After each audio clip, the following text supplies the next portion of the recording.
A fiery horse with the speed of light, a cloud of dust, and a hearty hi-yo silver. The Lone Ranger.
With his faithful Indian companion Tonto, the daring and resourceful masked rider of the plains led the fight for law and order in the early western United States. Nowhere in the pages of history can one find a greater champion of justice. Return with us now to those thrilling days of yesteryear.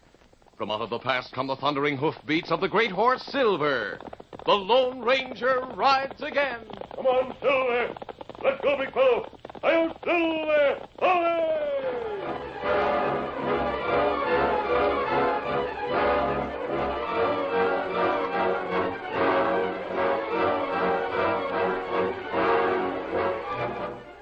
The town of Gunstock had been a thriving and peaceful community until Rocky Hanford moved in and took rooms in the Gunstock Hotel. Soon after his arrival with a number of cold-eyed helpers, things began to happen. First, an explosion wrecked the blacksmith shop.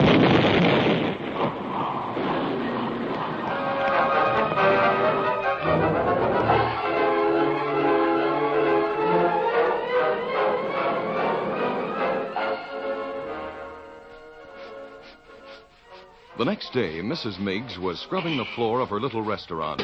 It was mid-morning. The door opened to admit a thin, shifty-eyed man in well-tailored clothes. Dinner won't be ready for a... Oh, it's you. Just call me Duke, ma'am. Call me Duke. I dropped in to see if you'd considered Mr. Hanford's proposition. Now, see here, mister. Just who is this Hanford gent? What sort of game is he playing? I explained it yesterday, Mrs. Miggs. Mr. Hanford protects you against loss in case your restaurant burns down or cowboys smash the windows. Let me get it straight. You want me to sign up an agreement to pay Rocky Hanford money every week, so's nothing'll happen to my restaurant. You never know what'll happen, Mrs. Miggs. A carelessly thrown match might start a fire. Bunch of cowboys might come in, start a gunfight, break things up. Someone might toss a can of blasting powder with a lighted fuse attached through your big front window. I get it.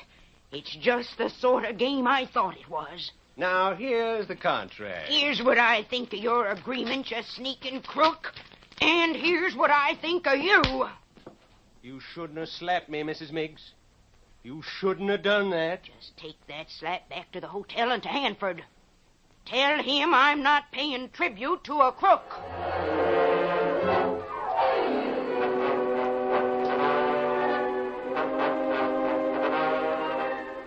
Well, I must say, Mrs. Miggs has spunk. I admire a woman like that. I'm sorry she has the wrong attitude. Hanford, I'd like to go back there and tear her place to pieces. Why bother? A couple of pounds of blasting powder will do the job. How about it, boss? Get it ready, Grizzly. We'll take care of Miggs' restaurant tonight. After that, I don't think we'll have any trouble persuading the rest of the people in town to do business with the Hanford Company.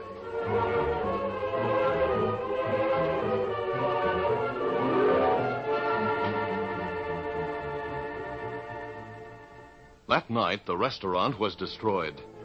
2 days later, another place was blown apart by blasting powder. After that, Gunstock was quiet.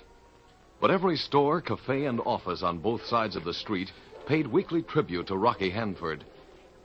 Cappy Jackson, owner of the largest cafe, paid heavier than all the others. Hanford himself came in each week to make the collection. When he came for the fourth time, it was late at night. The customers were gone. Cappy was cleaning glassware, and a bent-over man with a heavy beard was sweeping the floor. What's the matter, Cappy? Why do you look at me that way? Do you expect me to be glad to see you, Hanford? How's business? All right. That's good. That's fine. Glad to hear it. Hope you haven't had any trouble. No trouble. You know, I knew a man over in Washoe who had a big cafe like this. Yeah. A lot of fine glassware, high-priced paintings on the wall. Poor fellow. 10 men came into his place one night and started a row. Most awful fight I ever heard of. They smashed everything. Tables, chairs, glasses. Big mirror like that one on the wall. Paintings were just riddled with bullets. What's that got to do with me, Hanford? I'm paying you every week. I'm paying your price. I understand you were complaining about my prices. You thought they were a little high. No such thing. I'd hate to feel you were dissatisfied, Cappy. I've got your money right here. There, Hanford. Gold eagles. Oh, I'm sorry, Cappy. I should have told you last week. Told me what? The price has gone up. You mean you want more money out of me? Well, it's not my fault, Cappy. You see, I've increased my staff. I have 10 men in town now. I heard that more cowpokes had moved into the hotel. Cowpokes? Cappy, they're protectors of the peace. My eye, they're wreckers, that's what they are.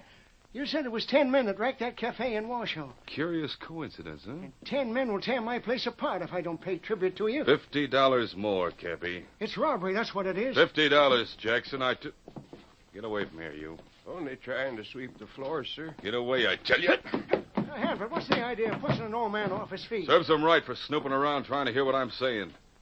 All right, get up, you. You're not hurt. Yes, sir. Who is the old galoot? Where'd he come from? I don't know. He drifted into town a week ago.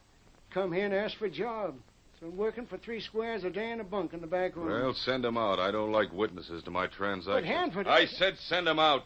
Hey there, old-timer. Yep. You go out and take a walk. Get some fresh air. Can finish sweeping in the morning. Yes, sir. This extra $50 is because of some things you said around town, Cappy. Complaints you made about having to pay. The stooped-over man shuffled out of the cafe and turned to the right. As he made his way along the wooden sidewalk through the dark and deserted street, his stride became longer and faster and more purposeful. Years seemed to fall away, and he gained inches in height as he straightened his shoulders. His hands were busy while he walked. He removed the whiskers, which were false, and then the battered old black hat and the gray-haired wig beneath it. He drew a bandana from his hip pocket and wiped away the makeup on his face. By that time, he had reached the end of the walk, the end of town.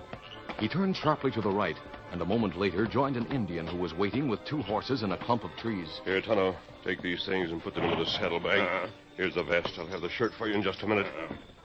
Me here every night for a week. I didn't know how long I'd have to stay in that cafe to get the information I was after. You get it? Yes, just a few minutes ago.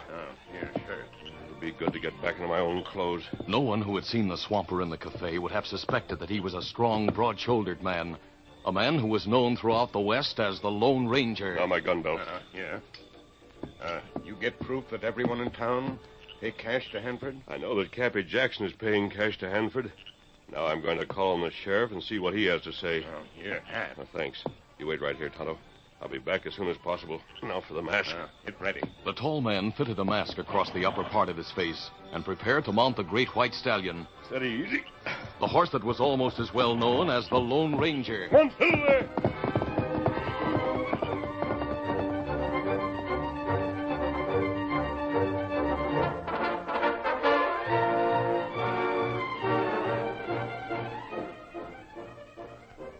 Sheriff Barrow awakened after several hours of slumber. Nation's still dark out. Wonder what wakened me. I did. Huh? What? Who's in my room? Who is it? Speak up. Take it easy, Barrow. While you're getting wide awake, I'll light this candle so you can see me. Of all the cussed nerve. Come walking right into my house and right into my room. By thunder, there better be good reason for it, or I'll throw you into the calaboose. What the... Yes, Barrow. I'm wearing a mask. Well, Don't bother reaching. I took the gun from beneath your pillow. What do you want? I've just seen Rocky Hanford making a collection from Cappy Jackson. What about it? I heard rumors that everyone in town was paying tribute to Hanford's gang, but I wanted to make sure it was true. I've made sure. What are you going to do about it? Me? Hanford has 10 men in town. Is that too many for you to handle? I'll take care of my business. You take care of yours. No, you can't let Hanford dominate every businessman in town. If the situation is too much for you to handle, let the Texas Rangers move in. The Rangers can't come here without a written request from me. That's the law. Here's a pencil and paper. You'll write a letter requesting the Rangers. I'll see that it's delivered. Now, listen here, mister. I don't know who you are, but I can make a guess that Hanford sent you. Hanford didn't send me. Barrow, I'll identify myself as far as possible. Here, look at this silver bullet. I'm called the Lone Ranger. The Lone Ranger? Well, maybe you are, and maybe you're not. Hanford's a sly one. It'd be like him to send someone here to test me. Test you? So that's the situation. Get up, Barrow. Hey, wait. Let go of me. Get dressed. You're going with me. But I tell you, You've been a good sheriff for 10 years. Any man had told me you'd sell out to Hanford, I'd have called him a liar. I didn't sell out. Then you'll either clean up this town or call in the Rangers to do it for you. But wait, Get dressed. I'm taking you to my camp. After I persuaded you to write for the Rangers, I'll hold you there until they've cleaned up Gunstock. I can't send for the Rangers. I can't do it, and you can't make me do it. I'll die before I send for them. You really mean that, don't you, Sheriff? Yes, I do. Then it can't be fear of death that keeps you on Hanford's side. And it can't be money. Barrow, you have a 19-year-old son. Where is he? Please go away. Let me be. Sit down, Barrow. I'm sorry I handled you so roughly. A man will go a long way when the life of his son is at stake. Do you know where Hanford is holding the boy? I've got nothing to say. Have you had any message from your son? I said I wasn't talking. I'd like to play on your side, Sheriff, but you won't let me. Look, mister, I'm satisfied that Hanford didn't send you. You don't talk like one of his breed. You talk like a man. There's nothing can be done. Yes, there is, Sheriff, and I'll have to do it. I'll have to take you to my camp and hold you there. But I told you I'd die before I'd write for Rangers. I'll write for them. They'll have the Hanford gang in jail before they learn that you didn't sign the letter. No. You can't do that. If the Rangers come here, my boy will be... So it is your son. Yes. They captured him. Part of the gang is holding him a prisoner somewhere. What would you do if you knew he was safe? What would I do? I'd have the Texas Rangers in here before he could say Jack Robinson. Is he safe? Is he, mister? Do you know anything about my boy? No. Oh, I thought maybe. Trust me. Trust me all the way, Barrow. Tell me what you know. When did you last hear from your son? I'll tell you all I know. I'll show you a letter I got. But it won't help. Nothing can be done. If there's any move against Rocky Hanford, my son will be killed.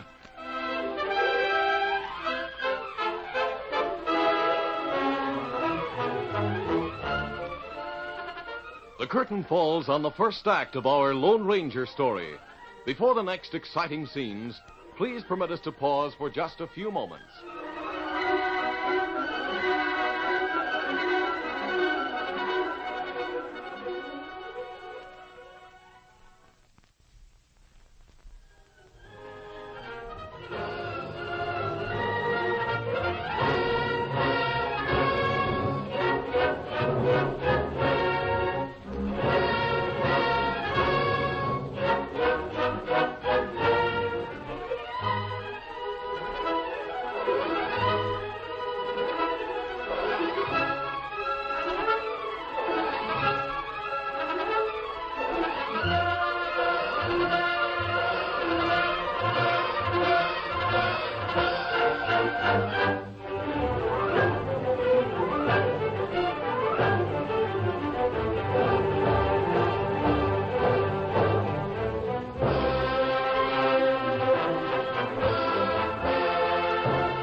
now to continue our story.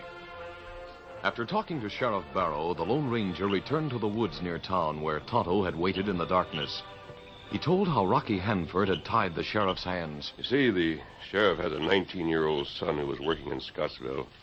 Jack was captured by the Hanford gang. He's being held prisoner. Oh, him hostage. Yes, that's it, Tonto. Here's the letter that Sheriff Barrow received. I'll strike a match so you can read it. Oh, Jack Barrow signed the letter, but it was written by someone else. Crooks make Jack sign letter to prove him prisoner. Study the signature, Tonto. That's our clue. The letter tells that Jack is being held and will be released unharmed in due time if Hanford is not molested. You say their clue in signature? Read that signature. Well, it say your son, John Monk Barrow. Yes, John Monk Barrow. But his name is not Monk. His father couldn't imagine why he put that in. Oh. I think Jack was trying to give his father a clue. One of the men who was holding him must be called Monk. Oh, that's not much of a clue. That's all we have, so we'll have to make the most of it. We can find Jack Barrow. The sheriff will call for rangers to come here and wipe out the Hanford gang. How we find him? I have a plan. It may be no good, but it's worth trying. Get your blanket. Pull it around your shoulders and walk into town like a wandering Indian. Go to the hotel and speak to the clerk. Tell him you have a message for Rocky Hanford.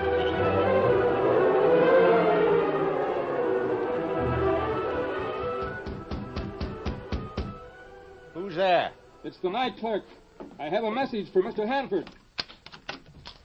Let's have the message. It's verbal. An Indian, a vagrant Indian, came into the lobby. He said he had a message for Mr. Hanford. Bill it, clerk. Monk wants to see you right away. What's that? That's the message, Mr. Hanford.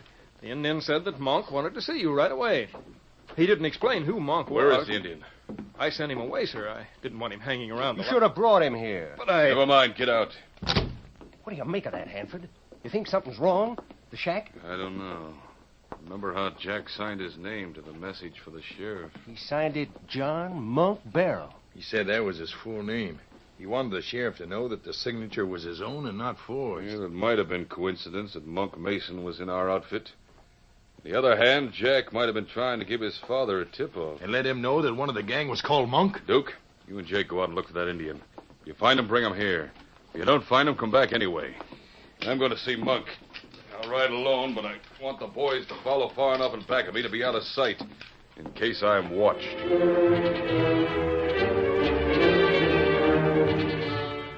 The Lone Ranger and Tonto were concealed in a dark alley. They saw two of Hanford's men come out and look around, and then return to the hotel across the street. A few minutes later, they saw Rocky Hanford appear, go to the saddle shed, and come out mounted. Hello, I think Hanford has taken the bait. We follow him? Yes, we'll follow. Hope he leads us to Jack Barrow.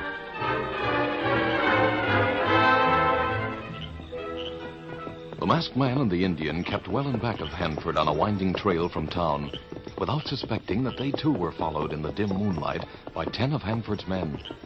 Presently, they saw Hanford rein in at a shack some distance ahead. Stop here, Tonto. Big fellow. Now, you stay here? Yes. Stay with the horses and draw back among the trees.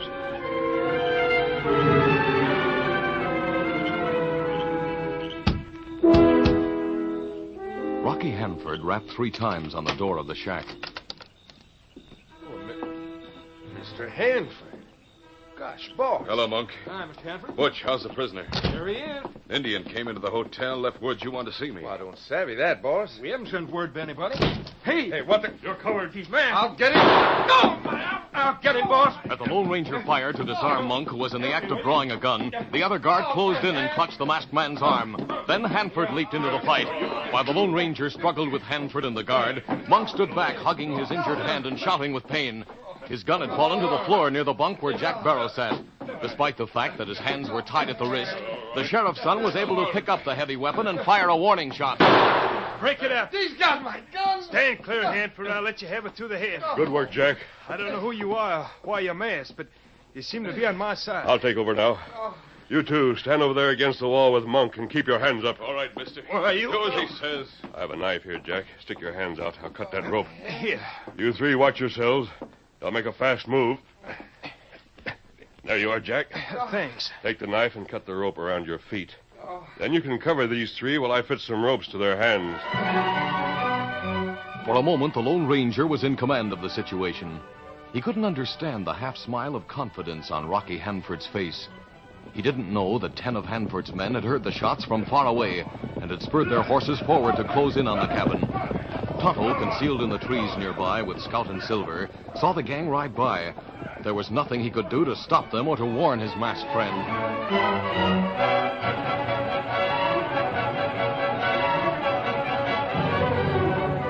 In the cabin, Jack was free and holding a gun.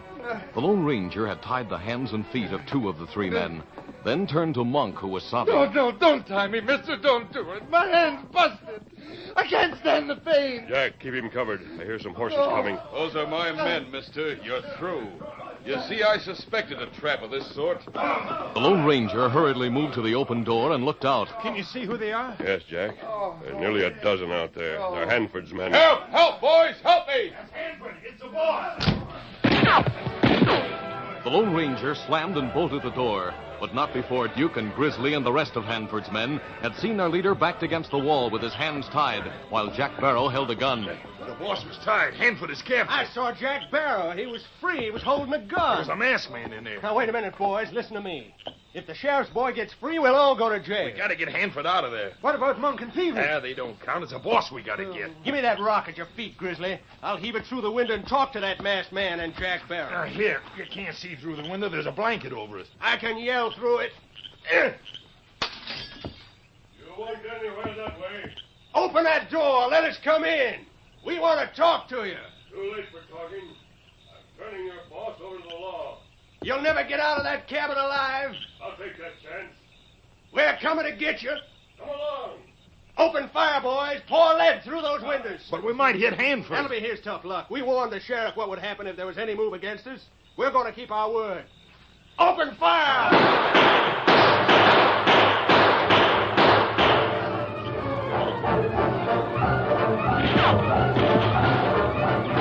After the opening volley of gunfire, the Lone Ranger tied Monk's hands despite his protests, then put out the lantern and jerked the blankets from the windows.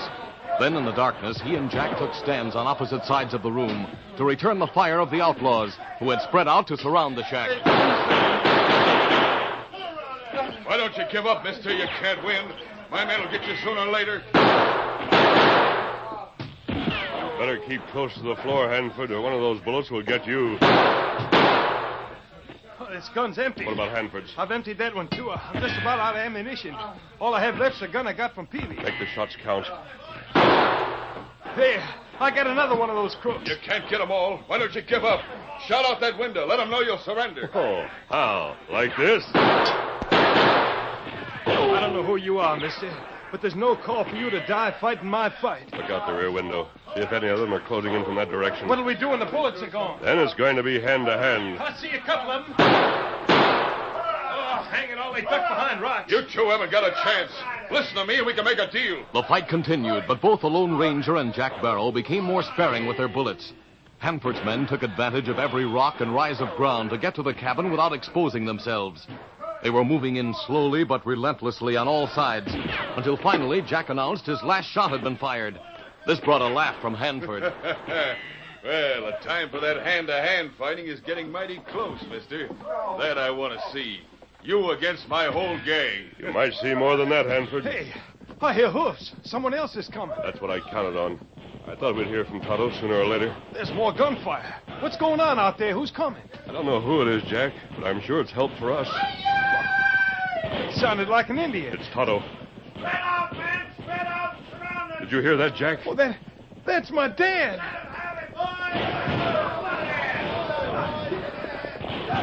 Tonto and the sheriff rode in, accompanied by a score or more of angry townsmen. It was the chance those men in town had been waiting for.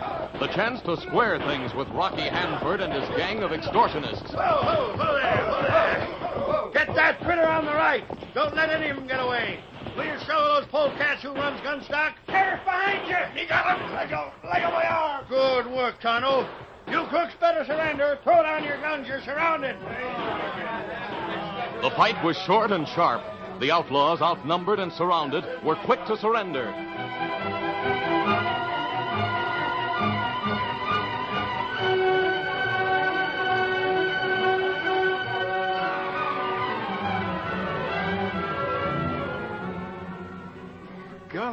The fight's all over. I'll open the door, Jack. You light the lamp. I put it down here out of the line of fire. I'll get it. Hello, Sheriff Barrow. Me see gang close in. Me know you need plenty help. Me go to town, get sheriff. Thanks, Tonto. Thank goodness you're still alive. When Tonto brought word that you were trapped here, I rounded up men as fast as I could. Jack! Jack, my boy! Oh, Dad. Golly, I'm glad to see you. Hanford and 2 of his men are tied over there, Sheriff. They're ready for you. I think you'll find that Hanford has cash enough to return all he's collected and pay for most of the damage his gang has done. The townsmen have the rest of the gang. I guess this makes the roundup complete. Is Silver with you, Tonto?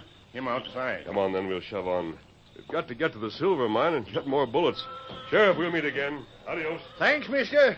Thanks for everything. Golly, Dad, that masked Son, man... that masked man is the only gent in all the world that I... Yeah.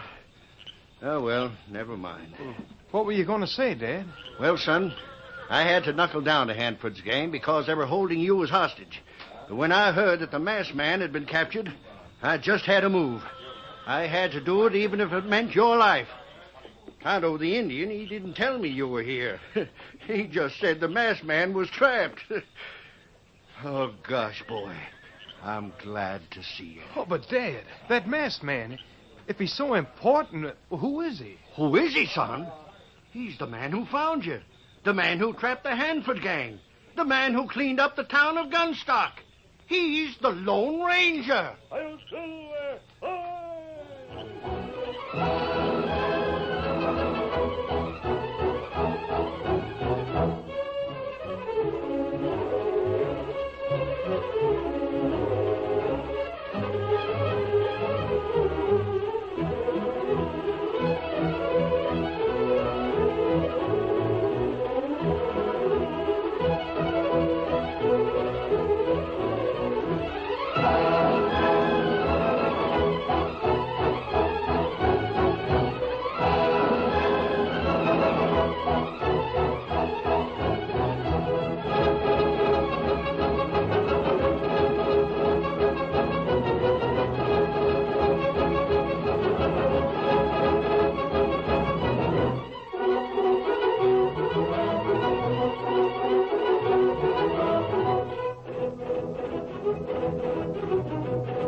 This is a feature of the Lone Ranger Incorporated, created and produced by George W. Trendle and directed by Charles D. Livingston.